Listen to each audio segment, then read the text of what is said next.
Obras póstumas. Segunda parte. Capítulo 27.2.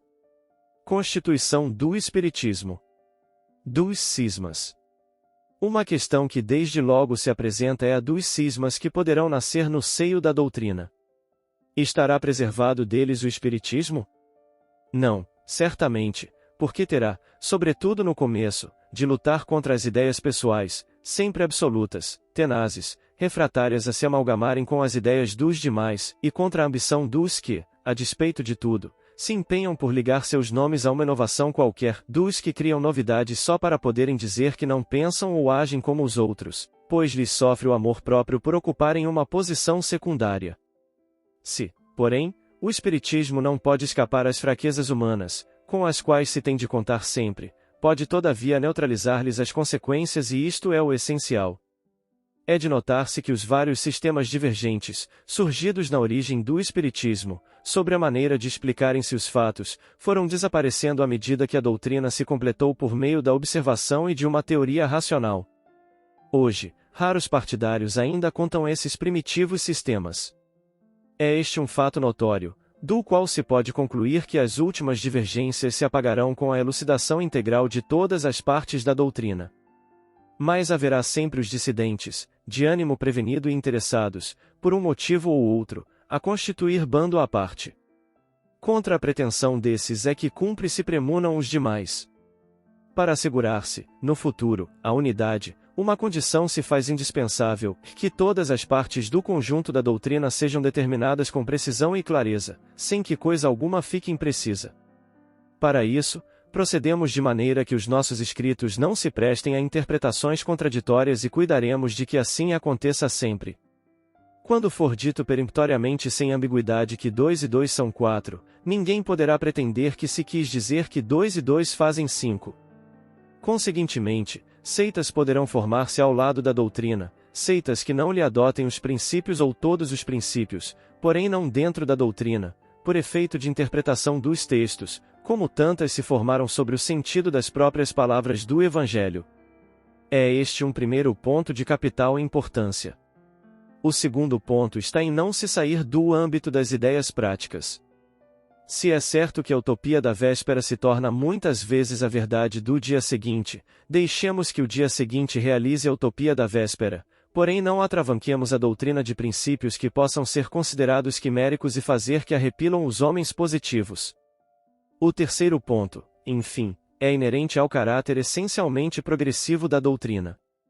Pelo fato de ela não se embalar com sonhos irrealizáveis, não se segue que se mobilize no presente. Apoiada tão só nas leis da natureza, não pode variar mais do que estas leis, mas, se uma nova lei for descoberta, tem ela que se pôr de acordo com essa lei. Não lhe cabe fechar a porta a nenhum progresso, sob pena de se suicidar. Assimilando todas as ideias reconhecidamente justas, de qualquer ordem que sejam, físicas ou metafísicas, ela jamais será ultrapassada, constituindo isso uma das principais garantias da sua perpetuidade. Se, portanto, uma seita se formar à ilharga do Espiritismo, fundada ou não em seus princípios, de duas uma, ou essa seita estará com a verdade, ou não estará, se não estiver, cairá por si mesma, sob o ascendente da razão e do senso comum, como já sucedeu a tantas outras, através dos séculos, se suas ideias forem acertadas, mesmo que com relação a um único ponto, a doutrina, que apenas procura o bem e o verdadeiro onde quer que se encontrem, as assimilará, de sorte que, em vez de ser absorvida, a absorverá. Se alguns de seus adeptos vierem a afastar-se, é que se acreditarão capazes de fazer coisa melhor, se realmente fizerem algo melhor, ela se esforçará por fazer outro tanto, se fizerem coisa má, deixará que a façam, certa de que, cedo ou tarde, o bem sobrepuja o mal e o que é verdadeiro predomina sobre o que é falso. Esta é a única luta em que se empenhará. Acrescentemos que a tolerância, fruto da caridade, que constitui a base da doutrina espírita, lhe impõe como um dever respeitar todas as crenças. Querendo ser aceita livremente, por convicção, e não por constrangimento, proclamando a liberdade de consciência um direito natural imprescritível, diz, se tenho razão, todos acabarão por pensar como eu, se estou em erro, acabarei por pensar como os outros.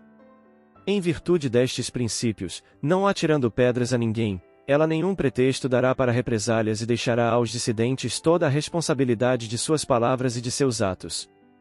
Não será, pois, invariável programa da doutrina, senão com referência aos princípios que hoje tenham passado à condição de verdades comprovadas.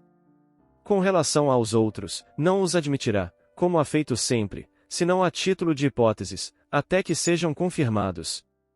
Se lhe demonstrarem que está em erro acerca de um ponto, ela se modificará nesse ponto. A verdade absoluta é eterna e, por isso mesmo, invariável. Mas quem poderá lisonjear-se de possuí-la toda? No estado de imperfeição em que se acham os nossos conhecimentos, o que hoje nos parece falso pode amanhã ser reconhecido como verdadeiro, em consequência da descoberta de novas leis, e isso tanto na ordem moral quanto na ordem física. Contra essa eventualidade, a doutrina nunca deverá estar desprevenida. O princípio progressivo, que ela inscreve no seu código, será a salvaguarda da sua perenidade e a sua unidade se manterá, exatamente porque ela não assenta no princípio da imobilidade. Esta, longe de ser uma força, se torna causa de fraqueza e de ruína, para quem não acompanha o movimento geral, quebra a unidade, porque os que querem avançar se separam dos que persistem em ficar atrás. Acompanhando o movimento progressivo, cumpre fazê-lo com prudência e evitar ir de cabeça baixa ao encontro dos devaneios da utopia e dos sistemas, cumpre fazê-lo a tempo, nem muito cedo, nem muito tarde, e com conhecimento de causa. Indiscutivelmente uma doutrina assente sobre tais bases tem que ser forte, em realidade, capaz de desafiar qualquer concorrência e de anular as pretensões dos seus competidores. Aliás, a experiência já comprovou o acerto desta previsão. Tendo marchado sempre por esse caminho desde a sua origem, a doutrina avança constantemente, mas sem precipitação, verificando sempre se é sólido o terreno em que pisa e medindo seus passos pelo estado da opinião. Há feito como o navegante que não prossegue sem ter na mão a sonda e sem consultar os ventos.